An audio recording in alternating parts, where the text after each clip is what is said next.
This is the Real Life Alchemy podcast with your host, Sarah Linhares. Please join me once a week for deep chats and incredible stories about real life alchemy, transformation, creativity, consciousness, and the future. Buen dia! I'm back. This week, I am diving deep into the secrets of the universe and tapping into one of my deep loves, astrology, the study of the movements of wandering stars, meaning the planets. Before I begin today, I just want to say everything that I say, like always, is my personal interpretation. So I will ask you to take whatever resonates with you and leave the rest. Every single one of us is the master of our own minds, our own belief systems. So you believe what you want to believe. I will believe what is true for me, and I will share it as one magnificent perspective on this brilliant diamond. I see us all as a unique facet of a brilliant diamond. So my perspective may be a little different than yours, but it doesn't take away the truth of my experience, just as your own unique experience is your truth. No one can take away your truth because it is your experience. And so when we speak our truth, I believe there is no need to prove another wrong or to try and teach someone that a certain point of view is wrong or right. This is the old paradigm. This is the age of Pisces. This is the age of the guru, the age of the king, the age of the sage knowing more than you. And we are in that transitional moment of letting go, of placing all our trust, our beliefs, and our faith in another. As we move into this age of Aquarius, we will each be individually claiming our own unique sovereign beliefs, our own unique sovereign perspectives, meaning my truth is my truth, your truth is your truth. There is no need to prove to one another whose truth is truth, because my truth is only one minuscule part of a massive truth. And therefore, your truth may be another perspective on the whole subject of truth. Of course, there is natural law in the universe, and there are some things that are universally true. However, much of our world is up to our beliefs, our perspective, and our value system. And one of the hardest lessons I've learned in being a human is not everyone is like you. And it's okay. But we need to remember and respect and to value ourselves enough to allow ourselves to gain confidence and strength in our own unique experience and our perspective, while allowing the other to live whatever their truth is without having to correct them, without having to convert them, without having to preach to them what has worked for you. I believe as we move into the age of Aquarius, we will be living our truth. And when we live our truth and we live in our values and in our beliefs fully, authentically, when we take our power back and we shine as the radiant diamond that each one of us is, I believe we will lead by example.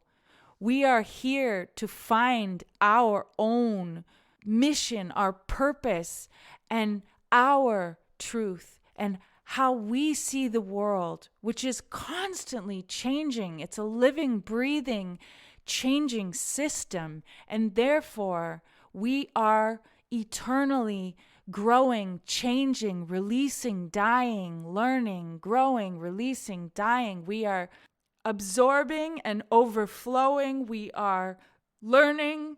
What I say this week may be different next week, because I may be someone different next week, just like you may be someone different.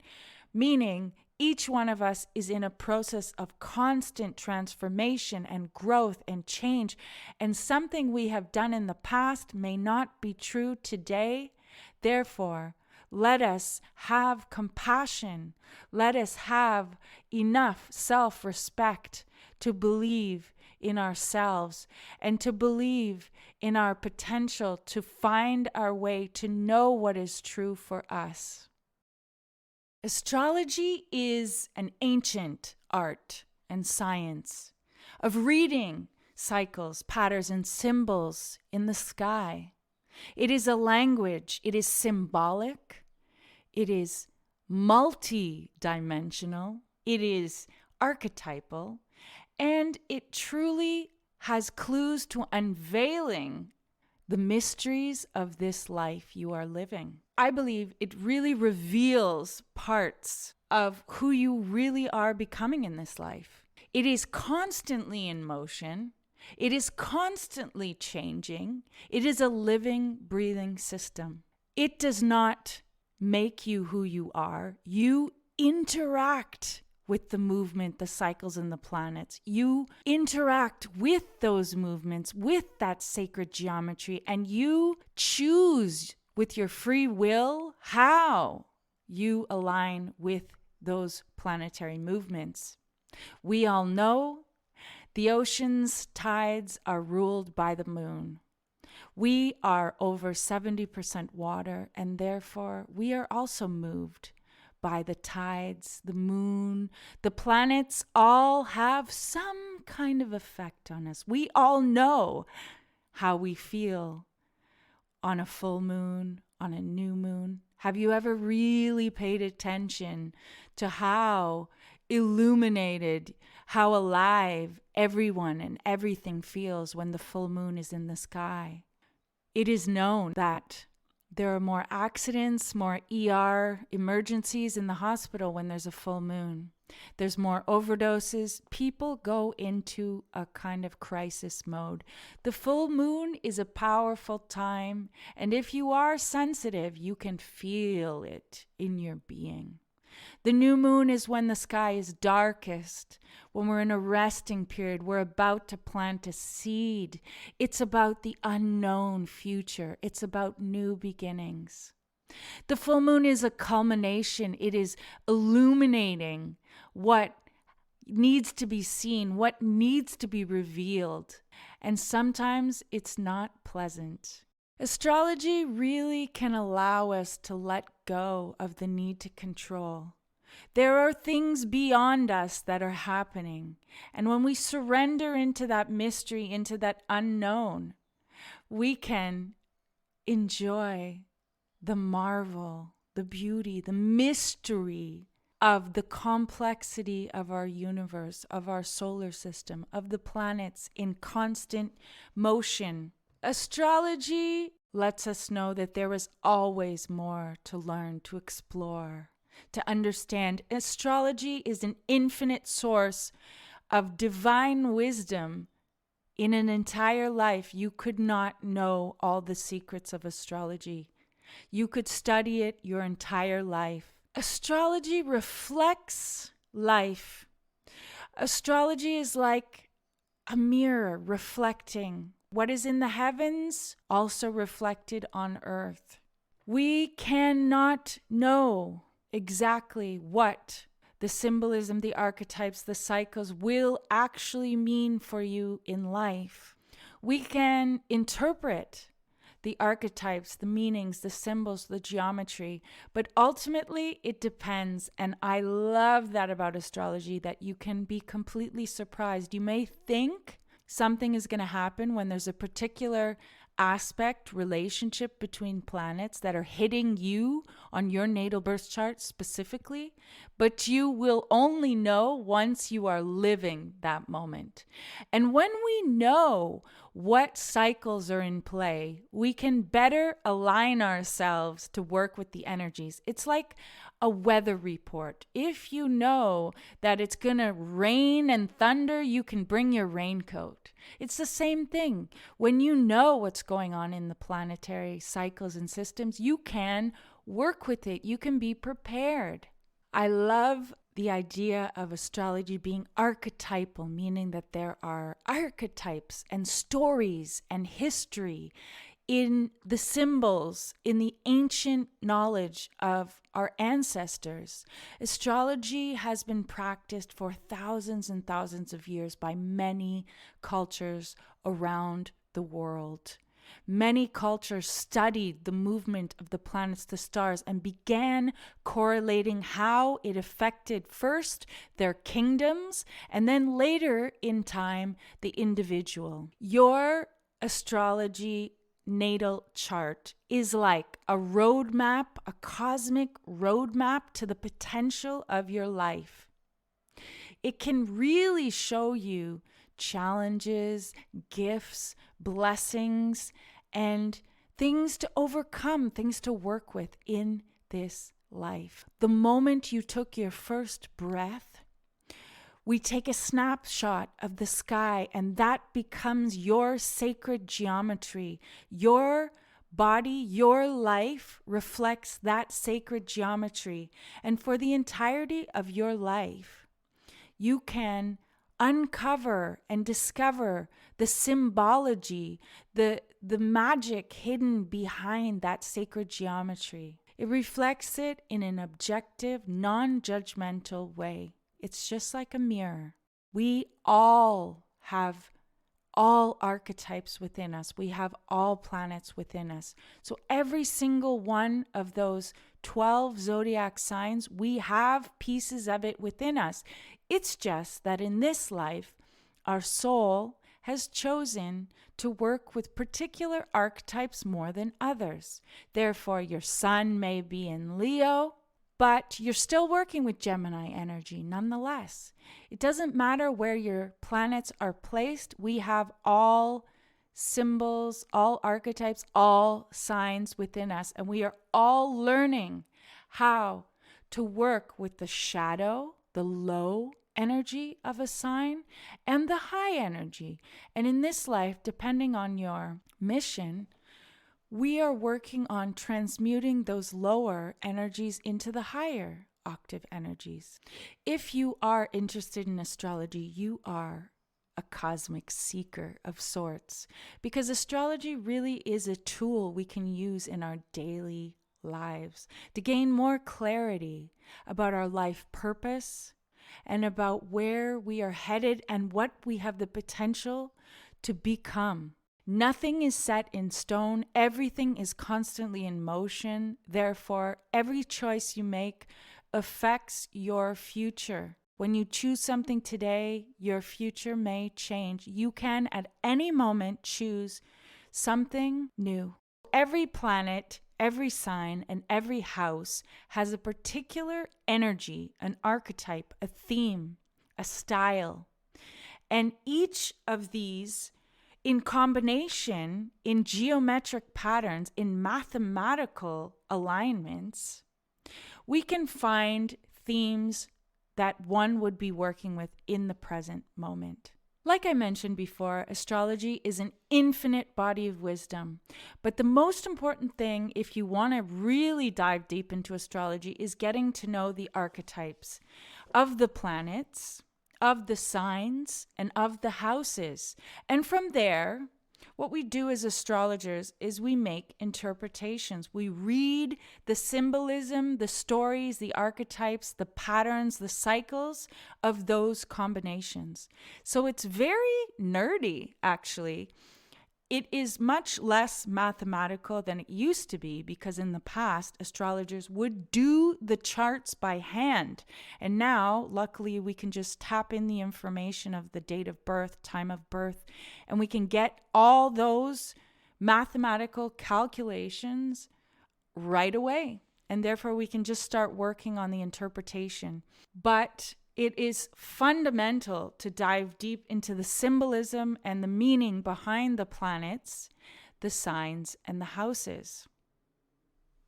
I use astrology every single day, and I use it because I love it.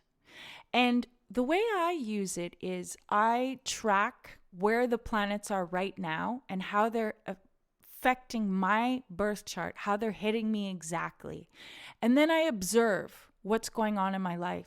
So it's like I'm studying how I am traveling through my life, through this blueprint, through this map, using my natal chart as a celestial cosmic map to my life. I pay attention to what's happening, and then I love to be surprised to see how it ends up turning out in my life, because nothing is set in stone. And depending on your level of consciousness and depending on your value system is how you are going to work with the current energies. How the heck did I get into astrology? Well, astrology has been something that really caught my attention from a very early age. When I was a teenager, I was already interested, but I didn't dive deep into it until I was in my 20s. I was working for a friend's record label, and I was working online. And I was also working on producing a record, making music on my computer. So everything I was doing was based on my computer. And what happened? Oops, my computer failed. So I had to bring it into the mechanic. And what do you know? I'm going to be without a computer for a week. So this threw me into some kind of an existential crisis of sorts, because if I couldn't do my work, what the hell was I supposed to do? I was trying to figure out how to create money, how to become an artist, how to get my music out there. I had to stop everything. And what ended up happening, I was walking down Park Avenue in Montreal when I saw a sign from Duncan De La Montagne, who was the first astrologer to read my natal chart. I got the courage to walk into his shop. He was offering tarot, astrology, and spiritual life guidance. Walked in and he read my chart, and I was floored, shocked, because he was telling me about my childhood. He was telling me about my early life. He was telling me about things I was going through right now. And he was talking about how challenging certain things had been in my life and how I had really been pushed to gain self-love and self-reliance and self-confidence. He was telling me such intimate stuff about me. It just blew me away. What he told me in that reading gave me this incredible sense of hope, this incredible sense of being understood and being acknowledged for the struggles I had been through. And that reading was the first step on my decision that I needed to learn more about this, because how could he see that in this chart? So that sparked my interest, and I began to pay more attention. I began to read books. I had been following this incredible astrologer, Rob Bresney, for many years. In the local paper, he wrote a horoscope, a weekly horoscope, and every week I would get so excited to hear what he would say. Shout out to Rob Bresney, because his writing style had a huge influence on my writing, because it was just so poetic and beautiful and really had a huge impact on this kind of cosmic optimism that I believed deep down inside. Rob Bresney has this incredible book called Pronoia is the Antidote for Paranoia. I just want to read a tiny piece because his writing is brilliant and had a huge influence on me. Life is crazily in love with us, wildly and innocently in love with us. The universe always gives us exactly what we need, exactly when we need it. Pronoia is our word of power, the spell we cast to shake ourselves awake again and again. It's the antidote for paranoia.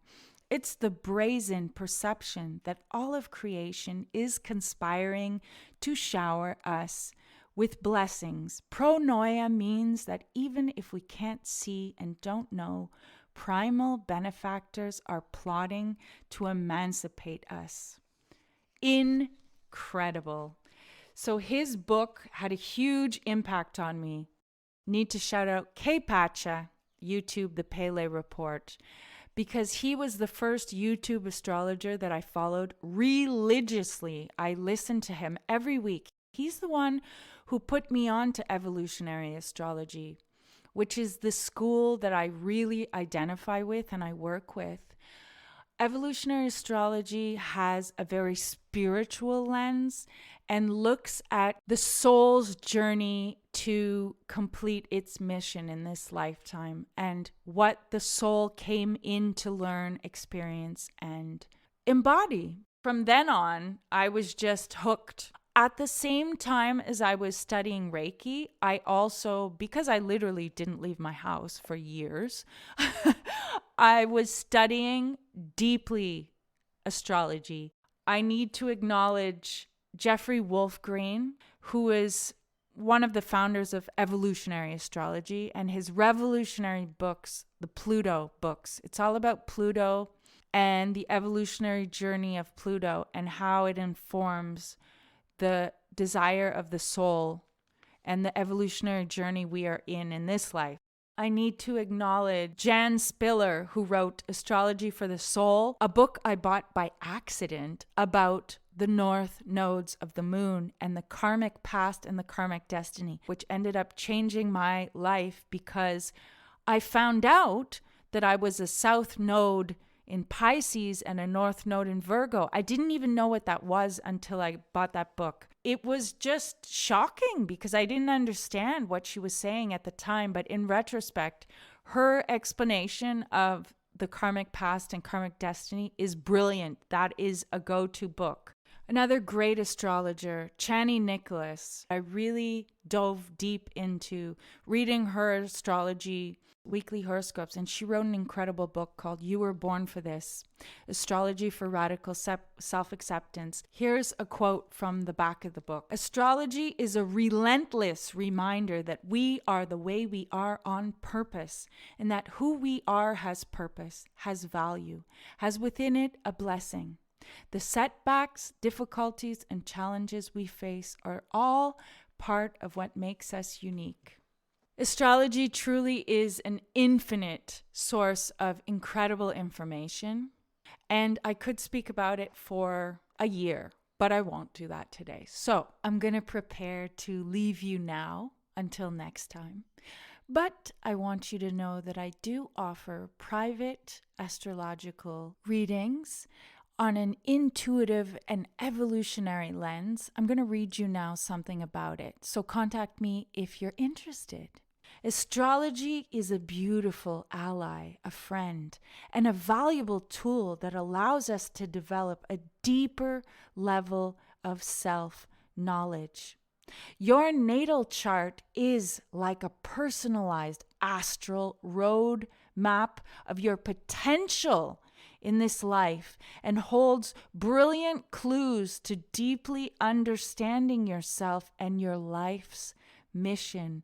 It provides powerful insights into your unique gifts, experiences, lessons, challenges, needs, soul, evolutionary desires, and ultimately your life's purpose in this lifetime.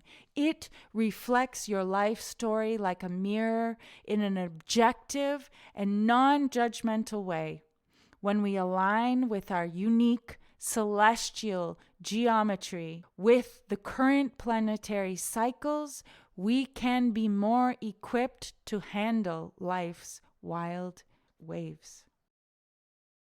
Making dreams a reality is the theme of this powerful new moon in Pisces. At 1 degree of Pisces, the sun and the moon are coming together to create a new cycle. This is a moment of new beginnings, of new vision.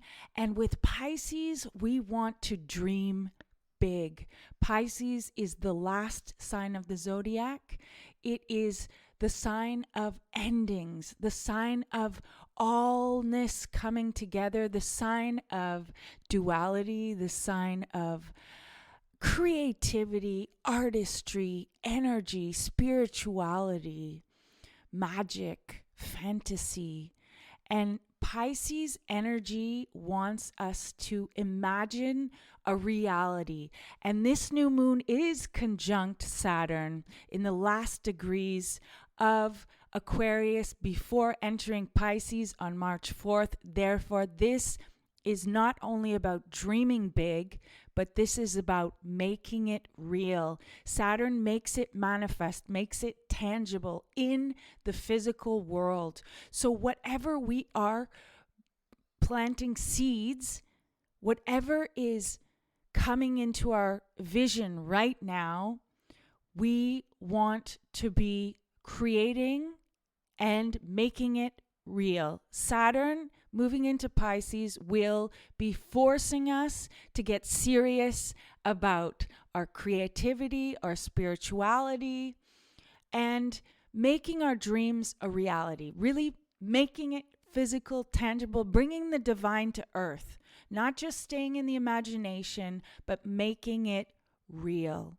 Pisces is also the sign of illusion, deception, confusion, and escapism. It rules drugs and alcohol. It rules all things that we love to get lost in, like films, sex, work. Whatever you do to escape yourself is Piscean. Carnival is a very Piscean energy because Carnival is the last wild, debaucherous, fantasy-driven festa, wild celebration before people would prepare to cleanse themselves for the new season.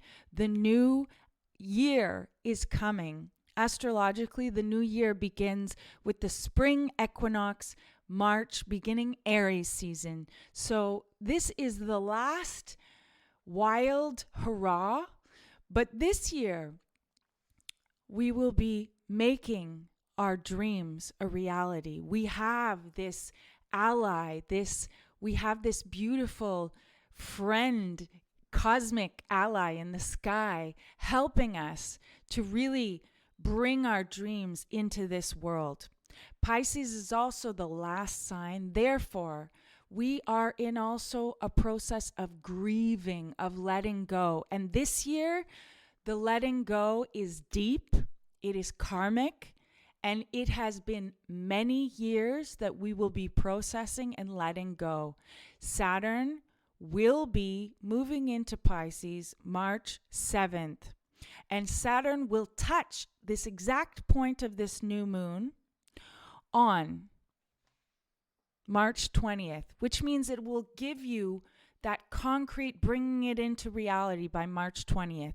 So whatever we are seeding, whatever we are planting, whatever we are creating right now has the potential to begin to take form 1 month from this new moon. This is about commitment. Saturn moving into Pisces is about committing to making your dreams a reality. Are you ready to step up? Saturn is going to kick your ass because Saturn is the planet of rules, regulations, karma, time. Saturn shows you limitations and puts you in a pressure cooker because Saturn wants you to mature. Saturn wants you to grow. And if you have strong Saturn energy, Saturn ruling Aquarius and Capricorn, or if you have a strong placement of Saturn, or Saturn conjunct any of your planets, or in difficult aspects, you know the power of Saturn. And you know Saturn ain't playing games. Saturn is here to push you to grow. And therefore, Saturn energy is powerful change energy. And we are having Saturn move into Pisces after 5 years in Saturn-ruled signs. Saturn in Capricorn, Saturn in Aquarius for the last 5 years. Think about it. How much have you gone through in the last 5 years? It has been one hell of a ride. And I would say the world is completely different than it used to be 5 years ago. So this is a time of karmic completions, which means endings, which means we're preparing for change, which means grief, which means sadness, which means release, which means looking over how far you have come. So be gentle with yourself, because this is a powerful energy, and we are all in a pressure cooker, and we are all in the process of leveling up. 2023 is a transitional moment, and we are moving up. But in order to move up, we need to step up. We need to take responsibility, and we need to commit to what we know we need to do. Pisces energy is also about boundaries. Pisces has no boundaries. Pisces dissolves into the other. Pisces goes with the flow, which is magical, beautiful, and incredible. But if you have a lot of Piscean energy, or you have a lot of Neptune, or you're very sensitive in the water signs, lots of water energy, you need to practice energetic hygiene and boundaries. And this month, we have an opportunity to work on our boundaries with those we love, with the world, with everything we do. So be clear on your boundaries and be clear on your energetic hygiene. Because Pisces also, because of no boundaries, Pisces can also rule infectious diseases or infections, because Pisces is open to everything, boundarylessness. So it's a very important time to focus on your health. Health is very important in Pisces season. Also, it is the last month of the year, the astrological year. So it is a review of the last year, and we are preparing this year in particular for massive change. We're having big movements in heavyweight planets. Saturn into Pisces, March 7th. Pluto's going into Aquarius, end of March. Jupiter will move into Taurus. There's a lot of big planetary movement. And it is all about up-leveling, stepping into your power, and committing to your growth, committing to developing your dreams. I'll be back soon. Until then, I wish you a beautiful, powerful new moon in Pisces, sending you so much love from the Dead Island. Beijinhos.